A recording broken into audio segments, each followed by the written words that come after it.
conversation. We've been looking forward to this all summer.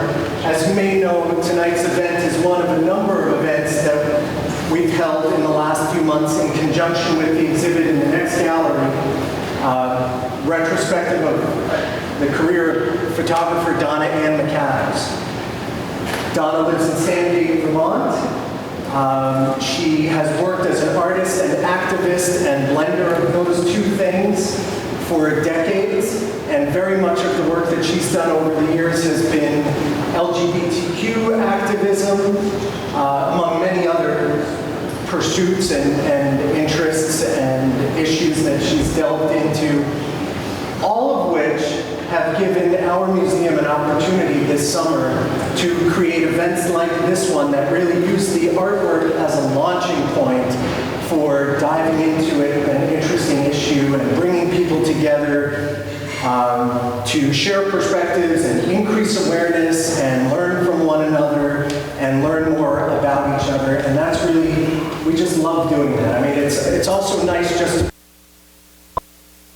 people come in and derive something meaningful from that experience, but we really love doing this too, where the artwork and further exploration. So thrilled to have done this all summer long and to be capping off with tonight's event. I encourage you to come back to our museum in the days and weeks and months ahead. Everything you see up now will be completely different because we change over our exhibits every 3 or 4 months, and the exhibits that are up now are up through Monday and then coming down. We have all new exhibits opening with a fabulous reception on Friday, October 4th during Gallery Walk. That'll be at 5:30 p.m. Please come and help us eat the wonderful food that'll be here and make sure we don't have any left behind. There are just a few people I want to thank, and then I'm going to turn things over to our moderator and panel. Thank you to the AIDS Project of Southern Vermont and Out in the Open, formerly known as Green Mountain Crossroads, for helping to organize tonight's event. Yeah.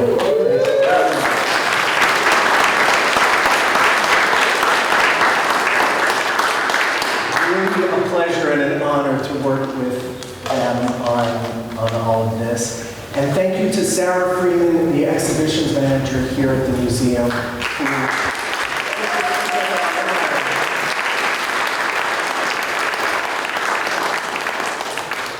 And very special thank you to the Samara Fund of the Vermont Community Foundation for sponsoring this event tonight and for all the work you do.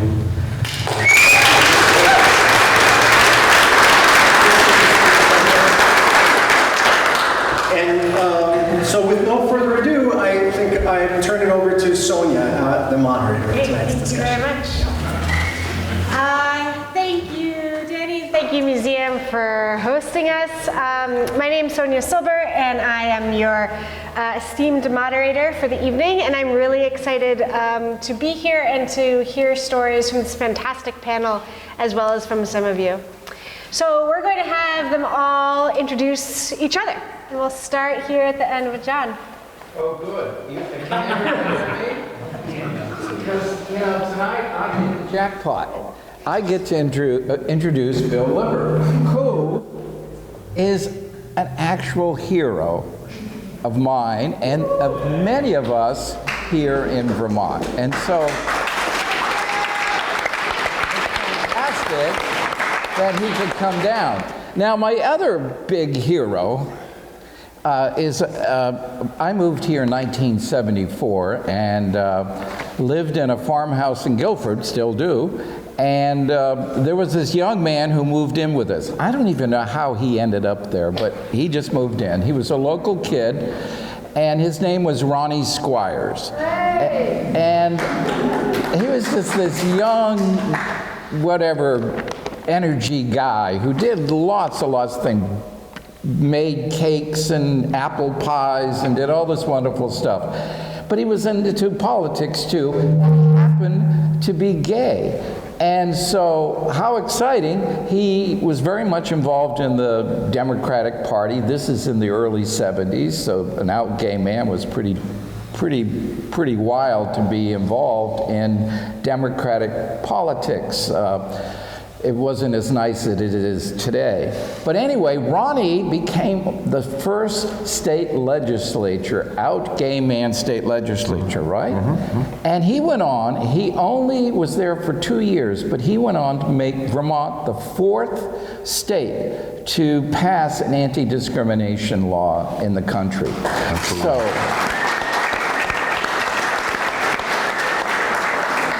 and you probably all know his mom, Shirley Squires, who has raised something like $300,000 or whatever for through the Walk for the Southern Vermont AIDS Project. So that legacy of Ronnie kind of was transferred to this wonderful man, Bill, who then went on to continue as an openly gay man in the legislature, to continue the kind of work that Ronnie did. And so he'll tell you more about that, but it's amazing, and I'm so proud to have Bill here. Thank you. Thank you.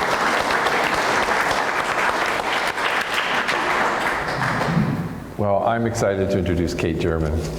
I had, earlier this year, was the 30th anniversary of the founding of Outright Vermont. And I had the good fortune to be part of that back in the day. And Kate, and I want to say that I think it's important that, I was talking with Kate earlier and I said, I think I remember you were an Outright youth. Kate was an Outright youth in your high school days. And I think it's a tribute to you, Kate, as well as to the work that we've collectively done, that there's a transformation that takes place when we get to support the talent and the brilliance of our queer youth. And Kate has gone on, Kate went on to become a co-executive director of Outright Vermont, helped found the Pride Center of Vermont, and is now the director at the University of Vermont of what's called the PRISM Center, which is the LGBTQ student services. I'm not sure if that's the right way to describe it exactly. And having been born and raised queer in Vermont, which I think is fabulous. So, Kate German.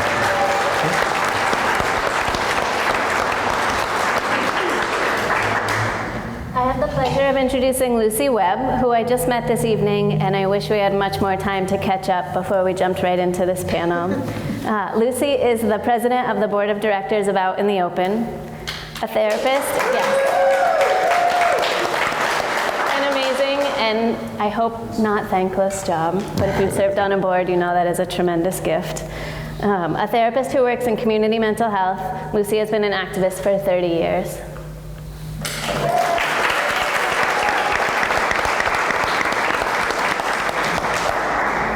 And I get to introduce Michael Gigante. As I was preparing,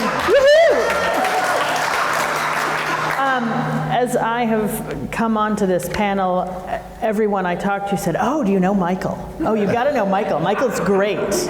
And so, no, I don't know Michael very well. We've met before, but really, tonight will be a bigger slice than I have had in the past.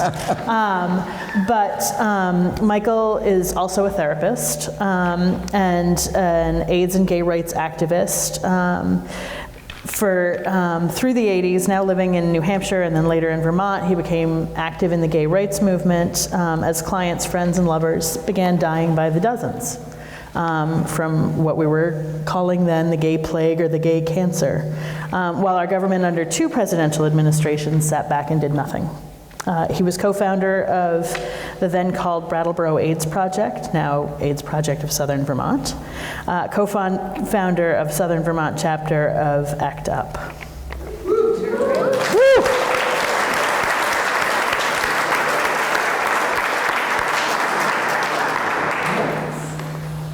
And I am thrilled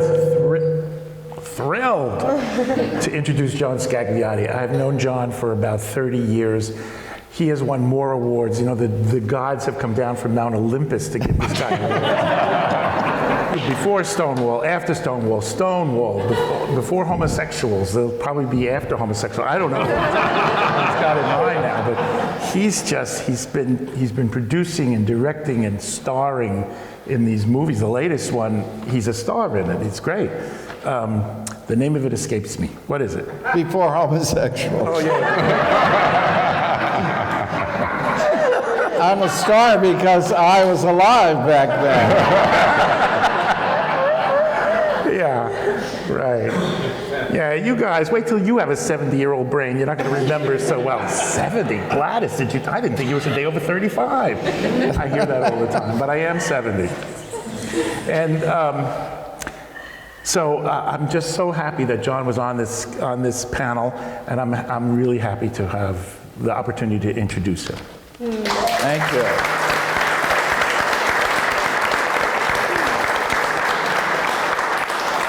Thank you all. That was fantastic. And one of the reasons we wanted to start like this tonight is because so much of the LGBTQ movement has been about lifting each other up and building community and celebrating each other as being just such fantastic friends and allies and comrades. And it's about sharing stories. And one of the purposes of tonight is for us all to understand more of the story of what's been going on in Vermont over the last many decades, particularly around this activism, and that so many of these people have been really integral to.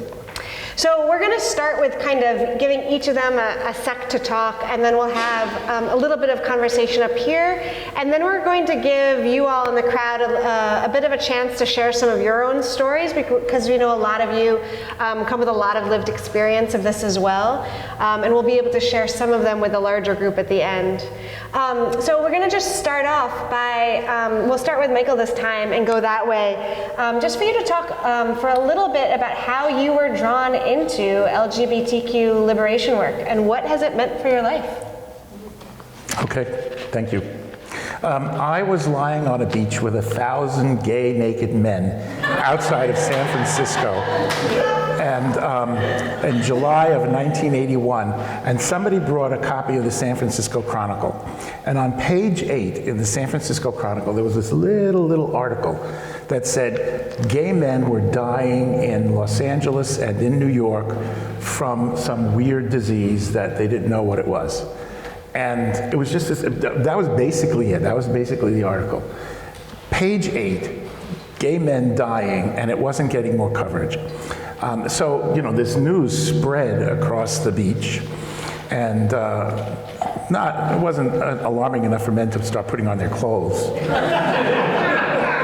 But people got alarmed, and I got alarmed. And I shortly, maybe a year later, I moved here east. I moved to New Hampshire, and I started to hear about my friends dying in San Francisco. And I grew up in the New York City metropolitan area, and I started hearing about friends in New York dying. And I said, you know, and nobody was saying anything about it. You know, I would watch the news, the government, the president, nobody was saying anything about it. And I said, I've got to say something.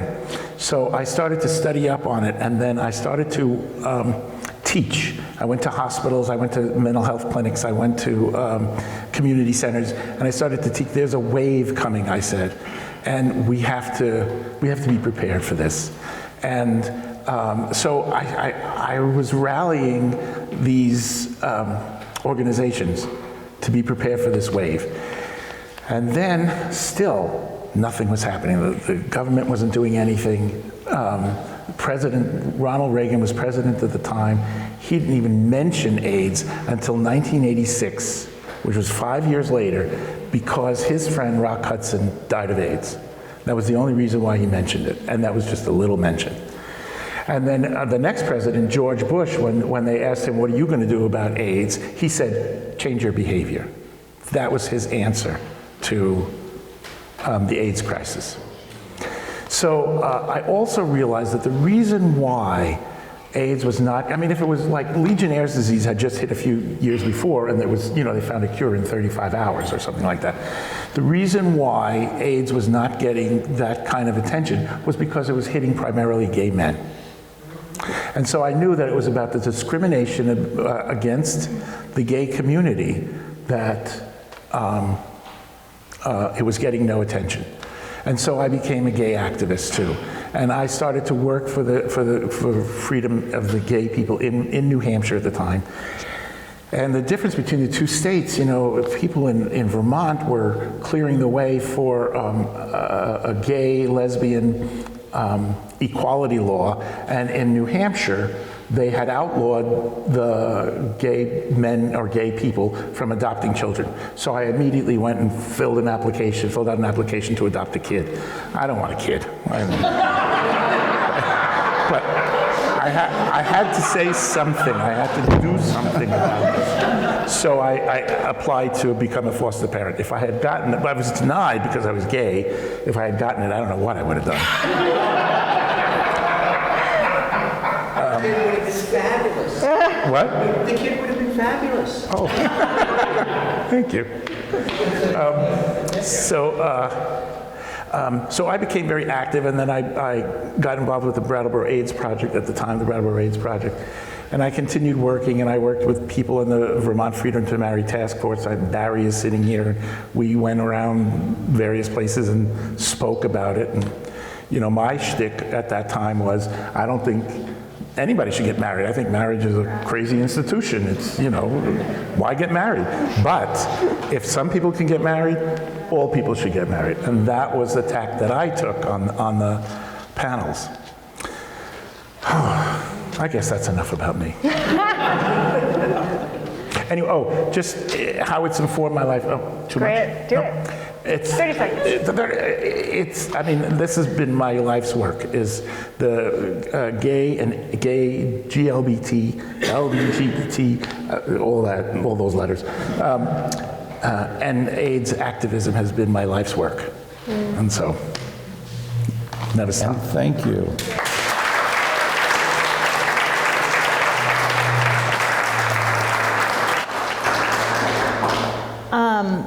So I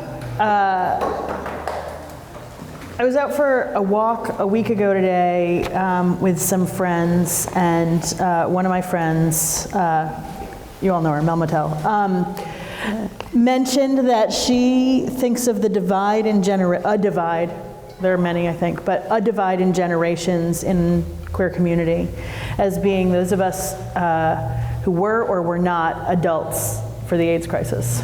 And I'm on the cusp, and that is how I was drawn into LGBTQ liberation work. I graduated from high school in 1989, went to college, so had this sort of very ill-informed education around HIV and AIDS in high school, and none prior to that. Remember reading the articles when they first started coming out in Time magazine, but not before that. Because I was a nerd kid who read Time magazine. But, and went to college not far from New York City. And immediately it felt very important to me to get involved in campus work around queer liberation. And I wouldn't come out myself until a couple of years later. And I had some draw to this work even when I was younger than that, in a very kid's perspective of, if things are not fair, they must be fixed. I definitely had some of that when I was even younger, but I really got into queer activism in the late 80s and the early 90s in the environment of our friends and our friends' friends are dying and no one's doing anything about it. I've been involved in a number of different ways, not always as active as I would like. When I lived in big cities for a while, I think that we have this myth that a big city is where to be if you're going to be queer. And for me, not only was a big city not where I should be as an individual person, it wasn't an awesome queer community for me either. I didn't click in the ways that some people are really able to. And then I moved back up to more rural New England, and pretty quickly found some social queer connections that felt better to me than I had had in cities, but they still didn't feel important enough in some ways. Like, I had a great time going to like dances down in Northampton and being in a queer bowling league, and both of those were phenomenal. But I wanted to be more involved again, and got to know about what was then Green Mountain Crossroads is now out in the open.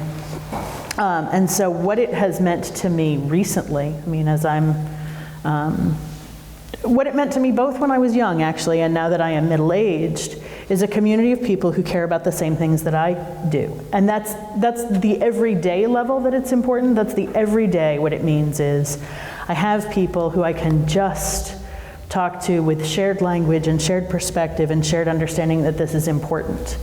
And on the days that I let myself really think about it, I have a deeper understanding that also the work that we are doing and the language that we are sharing and the path that we're forging is essential and life-saving and joyful and all of that. And I, you know, I'm more serious about it some days than others. I guess today's a serious day, but you know, at its least significant, it's like my whole life and community and partnership and relationships and the ways that I interact with people who aren't part of our community. And then on my, and those are the least serious days, right? And that's, yeah. Yeah, and then there are the days that I am really hit in the face with what we do. And with this idea that when we don't do this work, when we don't work specifically for civil rights and for the idea that, I was gonna say normalization, but who cares about, like, the idea that whether we are normal or not, we are valid. That if, that if we're not fighting for all of that, then people are dying. And sometimes it's of physical illnesses and sometimes it's of other stuff, and either way, that's my family, and I'm not here for that. So, yeah.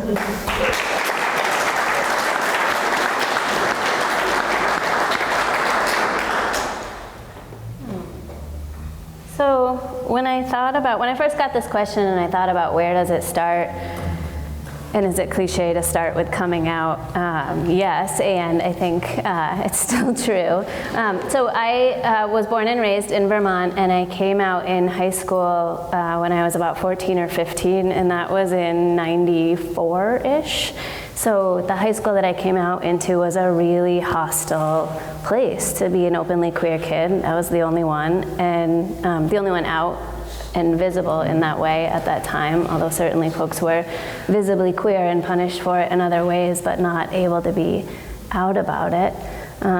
So that's what drew me into queer liberation work, like fighting for the things that I needed, that we needed in order to survive in that environment on a daily basis. And that meant finding outright, although not in the way that I wish I had. Like, I wish I could go back and like push little me like a little bit closer to outright. I joined the Speakers Bureau at the time, but I didn't go to the group, so I didn't find community in that way. And that shaped a lot of the choices that I made. And then I ended up at UVM, and my freshman year in college was the year that Matthew Shepard was murdered. And that shaped a lot of things. That the conversation was intense, and the conversation on campus about, could that happen here? And at the time it felt like, yeah, because there was no LGBT center. There was no visible support. There was kind of a nascent faculty network of lesbian and gay people, but not any institutional support, certainly. And so we worked to create what we needed, and that's where the Pride Center came from. It was a student project for a class. And it was me and two friends who decided we're going to do a needs assessment and see what happens. And there was so much energy behind it and so much need that it snowballed really quickly into something that eventually became the Pride Center, and is still evolving and growing and figuring out what the needs are and how things have changed. But doing that work wasn't about like, let's sit down and think this out, right? Like we were 18, it was like, let's just do this, then get a grade, and then like, whoa, all this energy and this intensity, like people came out of the woods, literally, and like, right, Vermont, we had some statewide forums and things, and people turned out because there wasn't a lot happening at that time, and there was more bar culture and public space, actually, in ways that there has really shifted now, but not a lot of community space. So that was really important and taught me a lot about community. But actually, at that time, I decided the campus was such a hostile place that I left. And I transferred and I went to a city because I thought, well, there, my people will be there, and learned a lot more about queer life beyond what I had learned in the Burlington area, and really had my eyes opened, and that proximity taught me more about liberation and community and what to fight for and what was important. And then I was drawn back to Outright. And so there's this pattern in my life where I get to use a service and then come back and be a part of making that possible for other people. And working for Outright was really life-changing because at the time, the board of directors, there was a leadership transition, and the board of directors, we lobbied them real hard to become directors, and they said yes. And the person who was the co-executive director with me at the time, we were both youth age for the organization. And so that was a big leap of faith for them. And they did it, and it was a tremendous experience. And then, you know, from there, I was like, okay, this is everything that I do now is about giving other people that opportunity and just turning around and paying that forward, because being able to lead and be in community in that way was tremendous. And that's what feels really important about the work that I do now. I never thought I would move back to Vermont for a lot of reasons, lots and lots of reasons. But it's been tremendous to be back and to come back to UVM and now get to do the work. So the center was actually founded the year after I left, and we're celebrating our 20th anniversary this year, and it's tremendous to see what's changed and what hasn't, and what work we still need to do. And I think being in that role now is still about helping other people have that opportunity and recognizing those voices, and especially for me now, lifting up and amplifying the voices that don't normally get heard, especially in the queer community, and making sure that those folks have the same opportunities and can replace me soon someday. Cool.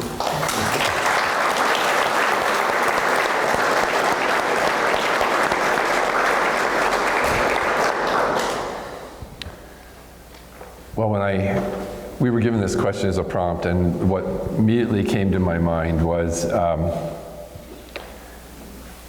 that my involvement in the LGBTQ community is deeply personal.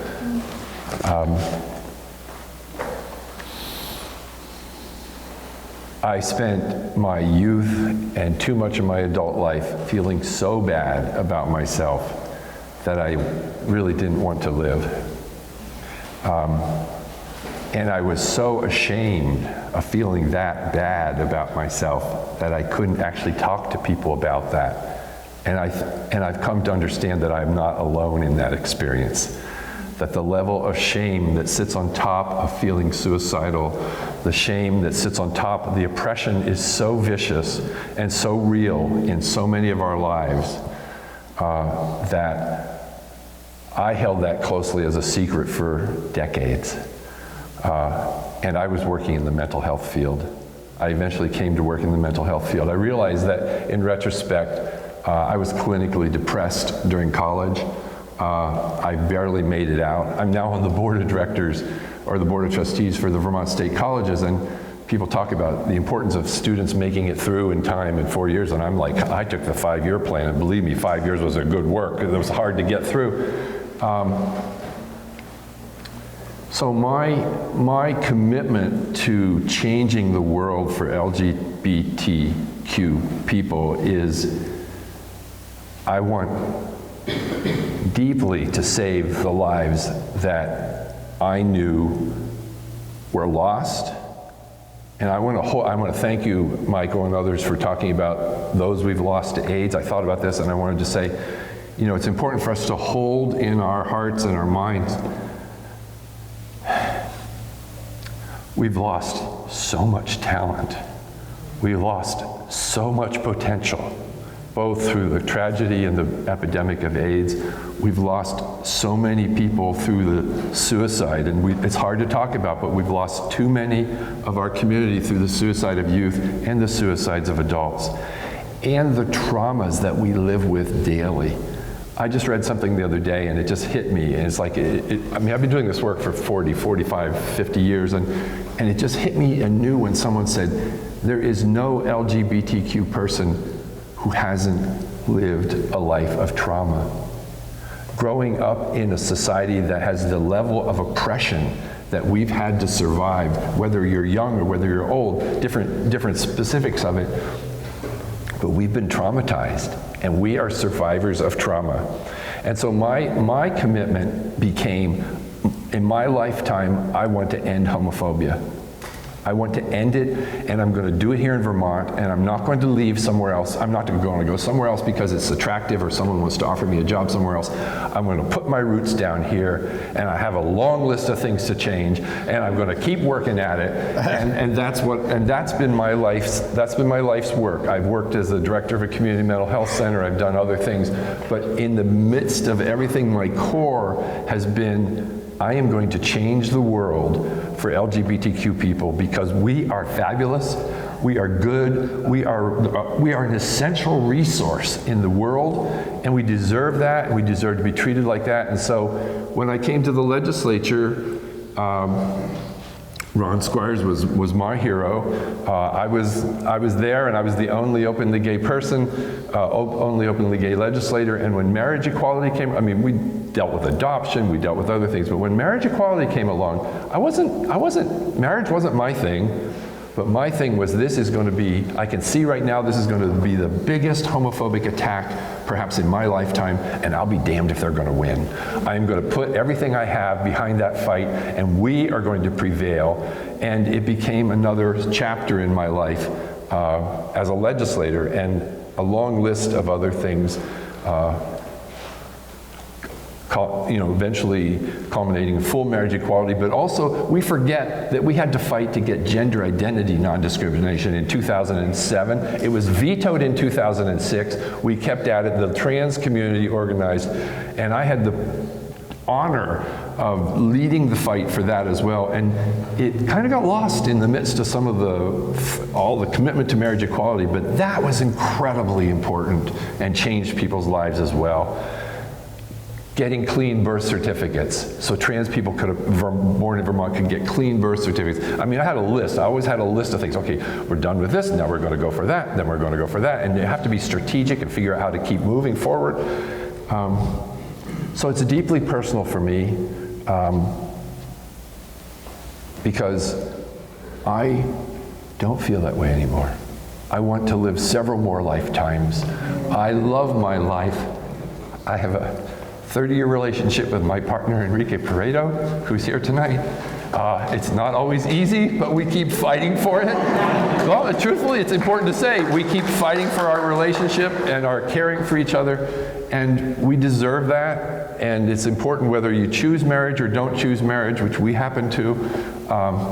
We deserve everything that should come our way as we lead powerful lives that affirm who we are. And that's my life commitment.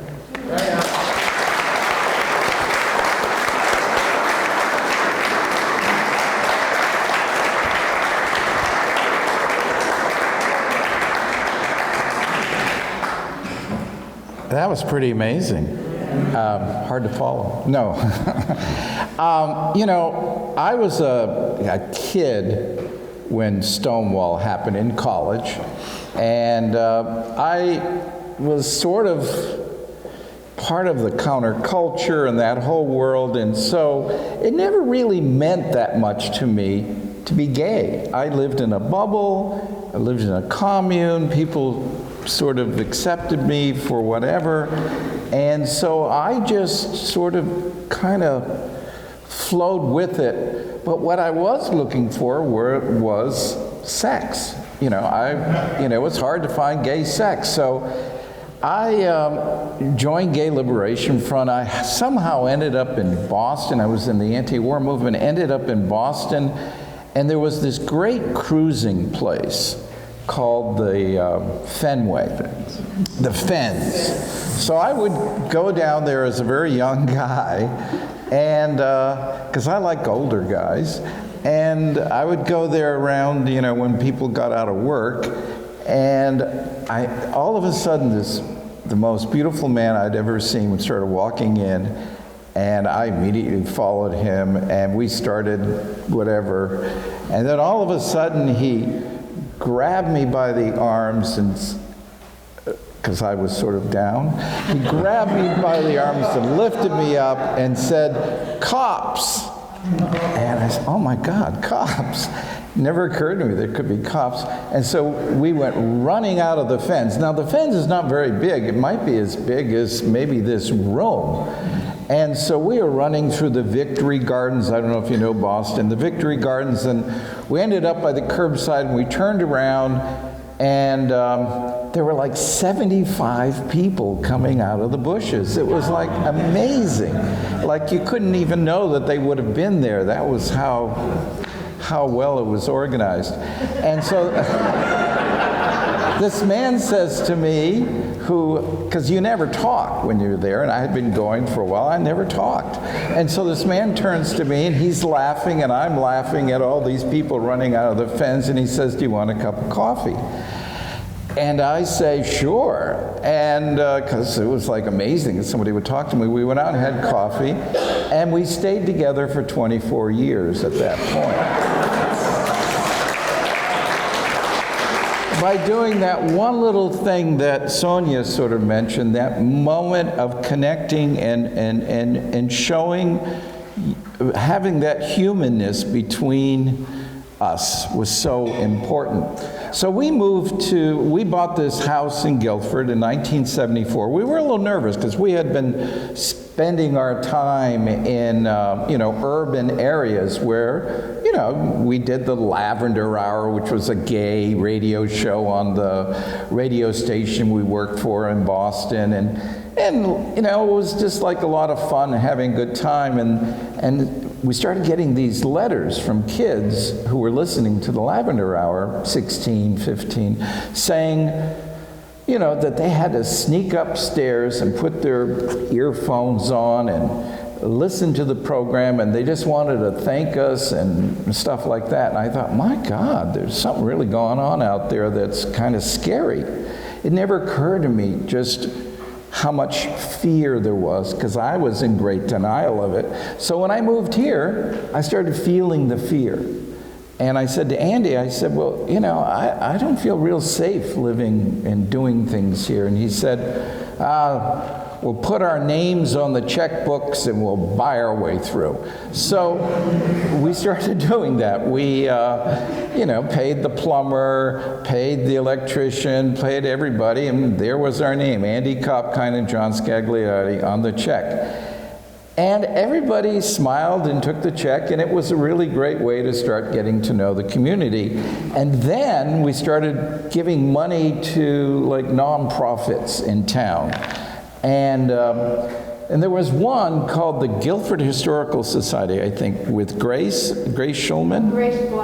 Grace Plum, yeah. And there were a couple of memberships that you could have. One was called just your single membership, and then there was another called family.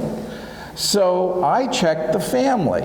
And so we did this for a number of years, and Grace would never allow us to be family. The card always two cards came, one for Andy and one for me. And then a few years later, all of a sudden, something must have happened. We had met her, we were at events, and we got finally a card that said family, but, because you could write in what kind of membership, but in quotes, family quotes. And I thought, well, we're moving. This is great. This is a fantastic movement that was going on in our town of Guilford. And then Andy died, and I'll never forget the note that I got from Grace. She sent me a sympathy card and said she was really sorry. And then she started explaining to me that she had lost her husband and what the pain she had suffered. And she had encouraged me that time would heal some of my pain. And she sent me love. And it was like an incredible moment to go through those years and see Grace begin to understand us and us understand Grace.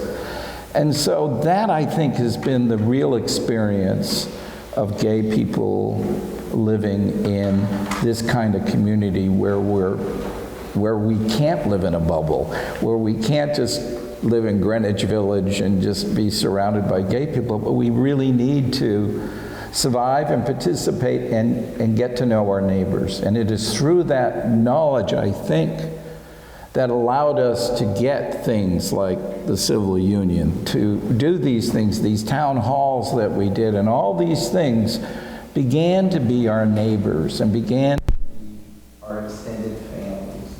And I think that is what drove us here in Vermont more than anything. Sorry.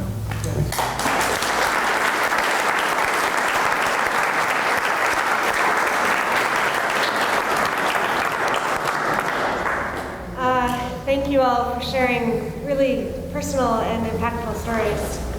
I want to kind of build on what you just finished on a little bit, John, and maybe one or two folks to go a little deeper into what was unique or what is unique about doing queer liberation work in a Vermont setting, in a rural setting in particular, and is it different in different parts of the state? But what's really been unique about doing the work here over time? And whoever wants to start first.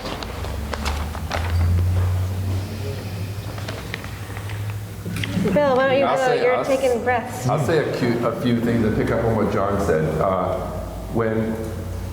When we created civil unions in Vermont, it was the first legal recognition of same-sex couples anywhere in the United States, and there was not gay marriage anywhere in the world. People continued to tell me, oh, it must have been somewhere, but it wasn't. And so there was enormous attention focused on us in Vermont. But and people would say to me when we created civil unions, even though we hadn't succeeded in full marriage equality, we had created the first legal recognition. And people asked me many times, as the only openly gay member of the General Assembly, which was part of my name at the time, it seemed. But I was proud to have that role, actually. I'll tell you, it gave me a chance to talk about who we really are and how the goodness that we bring to community and all that, which is hugely important. But people would say to me, why Vermont? How did this happen in Vermont? And I think you touched on it, John. And my answer would always be, because in fact, we always knew that coming out, that the personal is political, and that coming out is very, very powerful. That when we come out and we're out to we live on a dirt road in Heinsberg, and when we show up somewhere, we're seen as two men showing up, and when we tell our neighbors about our lives, they know who we are. And whether you're the postman who delivers our mail to both Enrique and Bill, or whether you're, whatever our relationship is, it becomes more visible. And we're part of a knitted community in Vermont, even when we often feel isolated. And there's much more to do to build community. But nevertheless, I think being part of a rural community is part of being woven into that community. And so when we came out, and when people were coming out through the challenge of freedom to marry, more and more people took that step at their workplace or in their community, at the state fairs, you know, the kinds of places where we weren't even expected to show up, but there we were next to 4-H and next to the, you know, range and there and Winning our ribbon.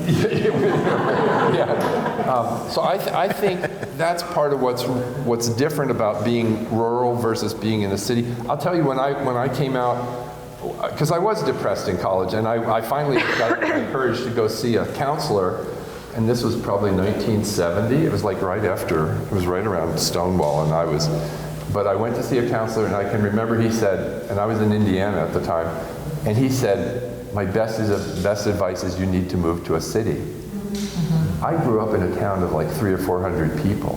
One street, 2 churches. My father was a minister at both churches. Let's talk small town rural here. I feel like it's part of my DNA. And so rural community there are many, many challenges, but there's many, I think for us to come out in the context of this is both challenging and it's transformative in ways that aren't obvious if you're part of a larger, more anonymous world. And I think that, I think that continues, and I welcome other people to speak to this, but I think that continues to be the issue, a significant thing around trans issues in Vermont as well, in increasingly, and I'll let others speak to what their experience of that is, but I think there's a fundamental difference in taking the risk of coming out in a community that's rural or small town. Yeah, I guess I agree with most of what you said and also look at it from a slightly different angle. I think my experience of, and I should say, although the organization I'm on the board of is out in the open and we are Brattleboro based, I myself feel like a fraud because I don't live in Vermont and never have. I live close, I live real close, and often have lived very close to Vermont, as I do now. But That's what we say about Burlington as well, close to Vermont. Ooh. I'll let you handle that one, yeah. But for me, some of my difference in experience between living in a more urban and more rural place is that it took coming to a more rural place to find this elusive LGBTQ community. Like, my community here is lesbian and gay and bi and many other middle sexualities and trans and queer and plus, right? It's, and some of that is that as isolated as we may sometimes feel in rural spaces, particularly in New England, we all get that, like, we all need each other. And so even aside from the connection to cis-het community that we may feel, within queer communities, I think there's much more acceptance of people with other identities than I found in cities. When I lived in mostly Washington, D.C., when I lived in D.C., everybody was very siloed and like super siloed. Like, it wasn't just that there was a lesbian community, it was that there were like 6 lesbian communities. And you didn't connect with each other much. And certainly you weren't connecting. I mean, my then partner, who was a woman down there, and our closest friends were a couple who were gay men, and we would go out to the only bar that had men and women in it at the same time, the only queer bar that had men and women in it at the same time.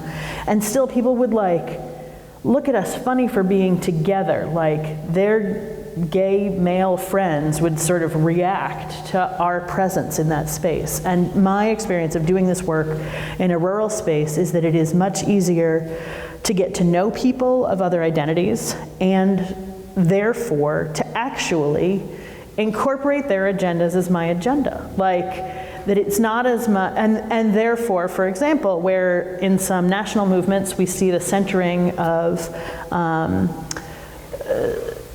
white, cisgender, gay men, particularly with money, and that their priorities become the priorities of the alleged LGBTQ community. Here, I actually have an LGBTQ community where we're actually thinking about issues that are relevant to people whose identities are not our own. And I love that about doing that work here. And I do think it's different. You know, I get irritated by the snobbery that happens between the two states, between New Hampshire and Vermont.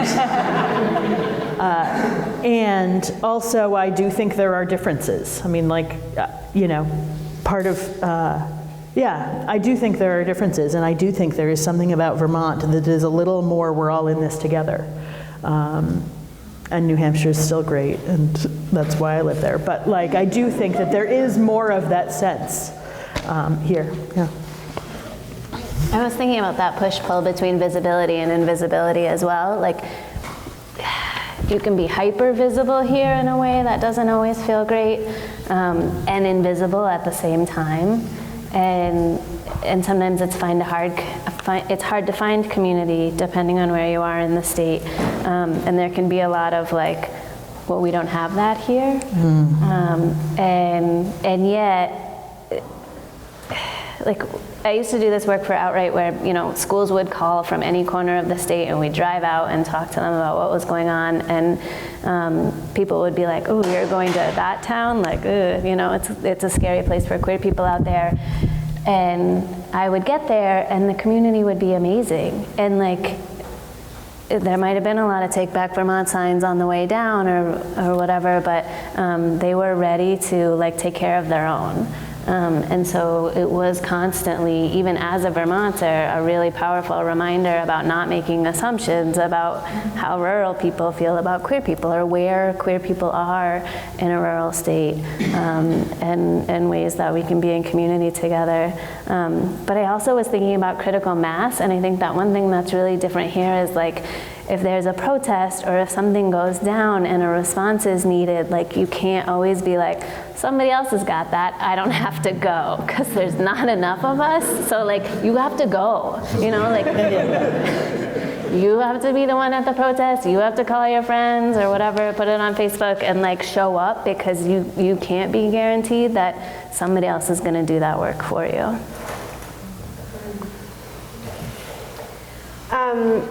We've got a few more minutes just for this conversation, so feel free to add on to that question, but also I'd love to hear some thoughts on how the organizing has changed over the years. And we definitely have talked about that a little bit, particularly with the AIDS crisis, if you were an adult or not in that moment, and some of the other kind of big watershed moments. But how has the organizing shifted? How have the issues changed, and how has the different kinds of populations that have been coming and going through this state and through this region impacted the work? I don't know so much about that, but the one thing that I'm being struck with is the common denominator is the level of human suffering that we are hearing. Like Bill really spoke to it, and I think we're all speaking to it. When I first started out as a young therapist in southern New Hampshire, in the 80s, you know, I was the go-to guy. I was out, and I was the go-to guy for gay men to come to me, and I was also the go-to guy for lesbians, because all these women had slept with all of the therapists, the women therapists, so they were coming to me. So, you know, at that time. So, and then I started to become the go-to guy for people who were saying things like, you know, I've got a man's body, but I feel like I'm a woman, or vice versa. And the thing that all these people had in common was their suffering. And that was the level at which I could hear them and work with them. Even though I couldn't identify with a lot of their issues, I could feel their suffering. And over the years, I don't think that has changed.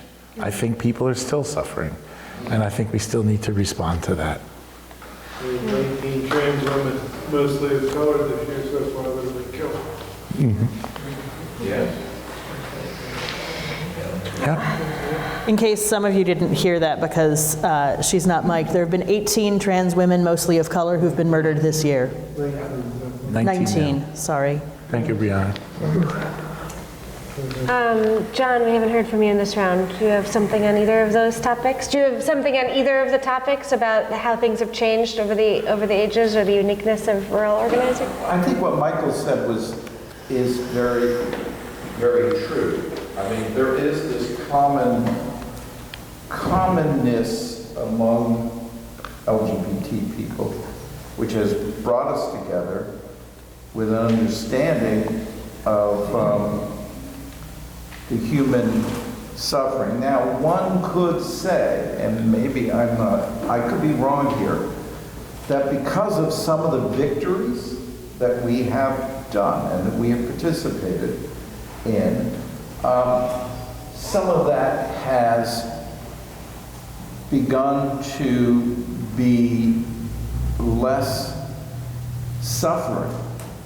However, my feeling is, while there is still a lot of suffering going on, I think the privilege of being in a kind of,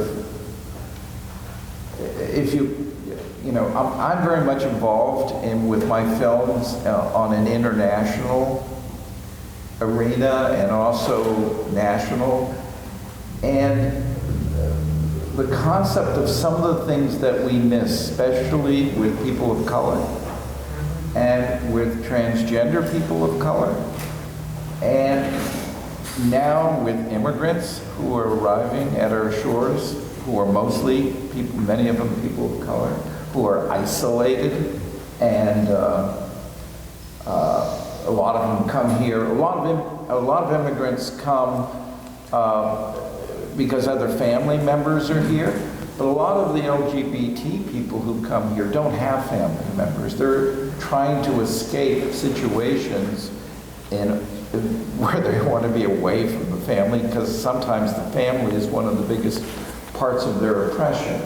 So my feeling is more of that organizing needs to be done. More organizing on dealing with, I wish Vermont would really open up its doors and allow and bring in and secure and help the tremendous amount of people of color who are transgender especially, but also not transgender, but just anyone who's LGBT, and bring them to this state, because a lot of them are ending up just thinking they can go to San Francisco, or that's the only place they think they can go, or New York, and they're not getting the help and the support that they should be getting. And so there's things like that to me that needs a new sense of sophistication in our organizing.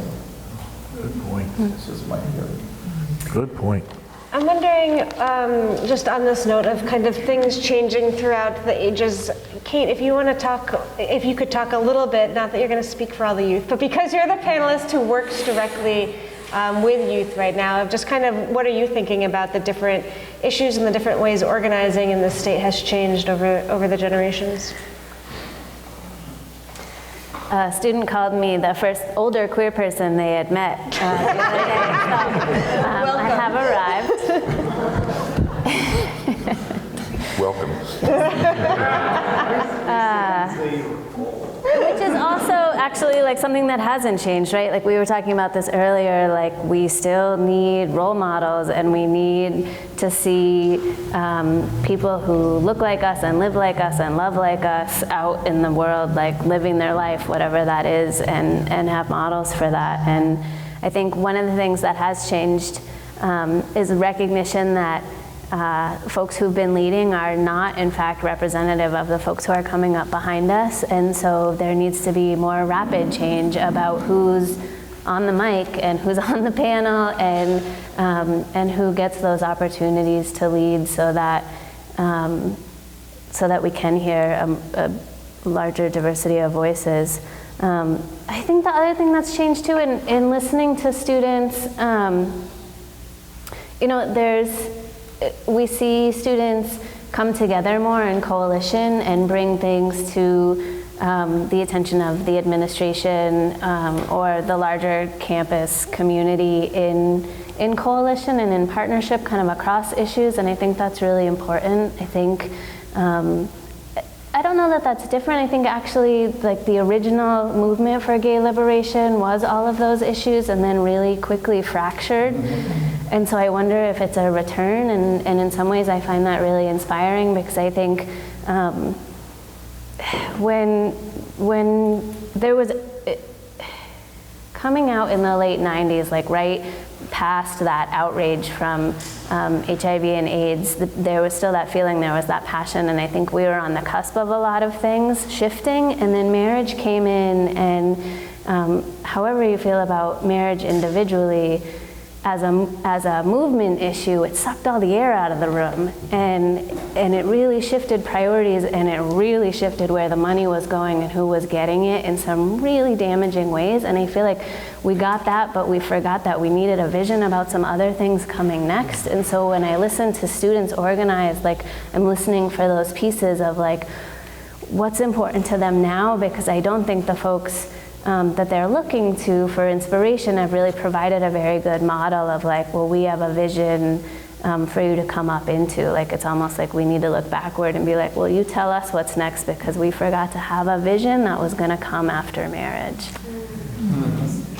Good point, yeah.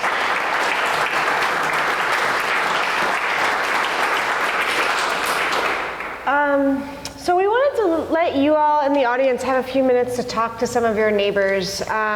We suggest kind of finding a group of 3, maybe 4 folks for a few minutes, and just to share some of your own stories about your lived experience. What's been resonating for you about the conversation so far? What has being part of this movement meant for you? What do you think is unique about organizing in a rural setting? How do you think things have changed? So you just have a few minutes, just a few minutes to talk in groups of 3 or 4 folks and bring some of your stories into the room.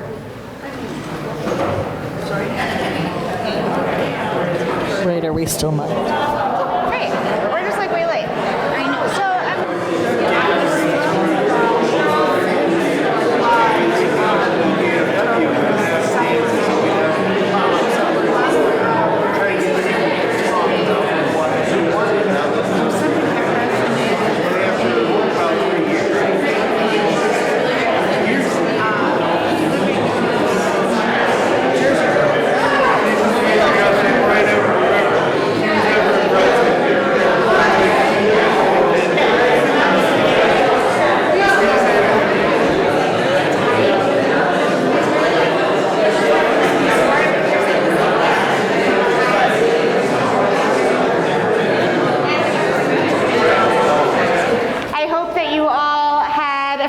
to share stories. I wish we could hear all of them back, but part of the movement is going out for drinks afterwards. So ideally we'll be able to hear some of those stories then.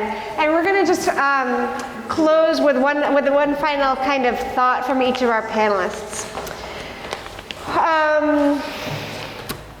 I was like, is there a way? No, you guys are going to have to share the stories afterwards in another way. All right, so we're going to have one final thought from each of our panelists just about the future. What is giving you hope right now in the movement in Vermont in particular? What's giving you hope? What do you see as the future? And this time we'll start with John, and we'll come on back down here. Well, what's giving me hope is that people are willing to be in dialogue about some of these issues. I think we have some real concerns, especially here in rural Vermont. I just speak as an elder, and I will speak as an elder for a second. I think this is a real problem for people, gay people in rural Vermont, that needs to be addressed, and people should really begin to talk about what happens, what will happen, what is happening to the rural gay and lesbian folks who need support, love, friendship, help, and we're becoming more and more isolated. And whether that system and whether we're working with the systems that do help the elderly, and how we begin to work with those institutions in a better way that makes them more inclusive. Because I feel even though people are tolerant at times, People just think that all gay people are not gay or lesbian or transgender, you know, it's like, oh, it doesn't count, it's real. But the truth is it very much counts. And the oppression and the pain of that isolation within even a heterosexual atmosphere can be very difficult. And so, I mean, you know, I dread going to a nursing home, mostly because I'm gay. And the idea that I'm going to be very isolated in that nursing home, so as a gay person. So these are some of the issues that I think we need to address, especially for us in the rural communities. I think what makes me hopeful for the future is young, queer, the terms that I don't even know all of, because queer doesn't cut it anymore. Young people. I've had the privilege and challenge of being at Camp Outright for 3 or 4 years, where there's like 60 or 70 young, queer, trans, non-binary, you name it, young people who come to get to be celebrated for a week-long summer camp run by Outright Vermont.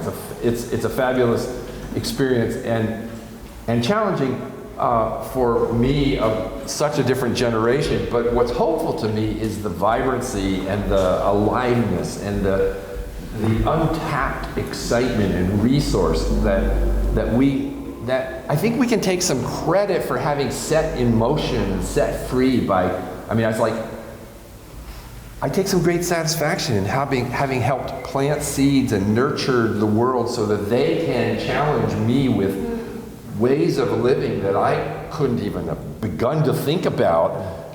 And that's a measure of success and a measure of the future. So I'm hopeful. I'm hopeful because of that. Yeah, that. That?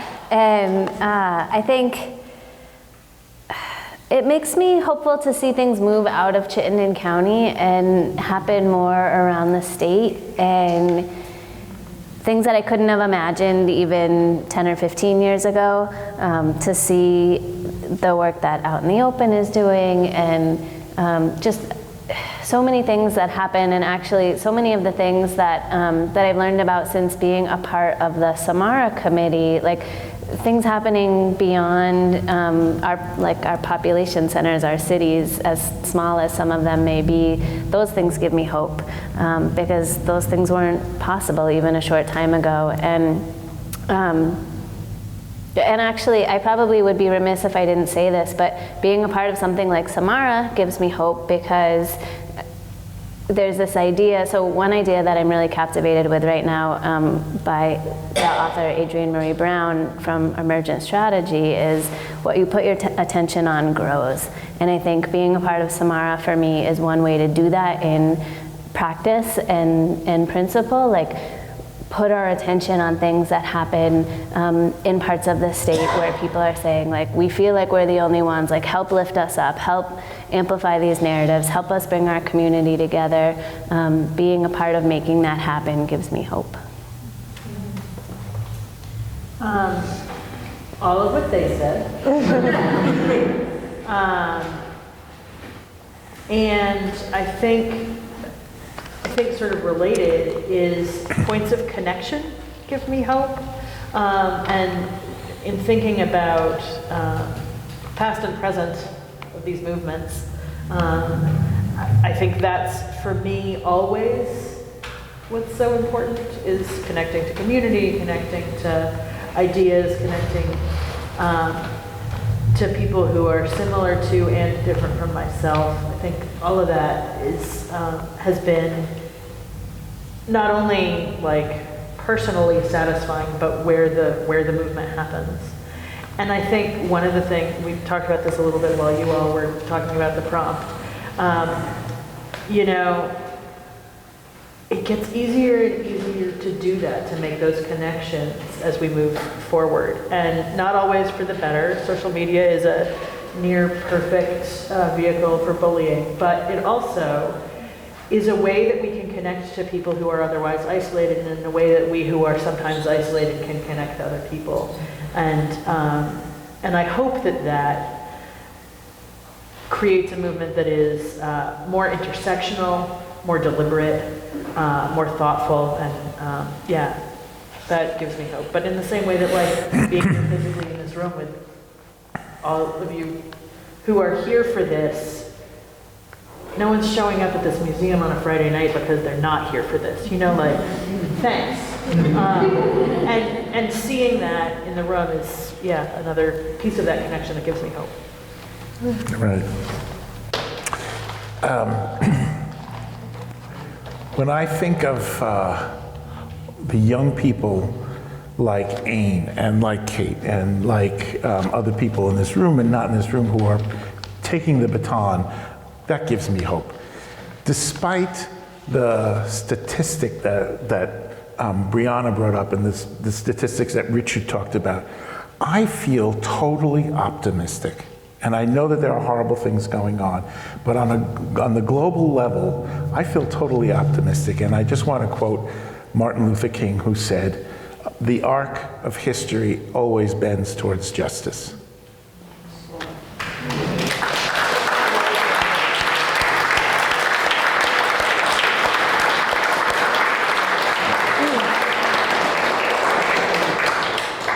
That is a great note to end on. Thank you. So I just want to thank our 5 panelists so much for sharing your stories, and especially for all of the passion and the energy and the wisdom and the work that you have done for so long and that you continue to do. So thank you for all of that.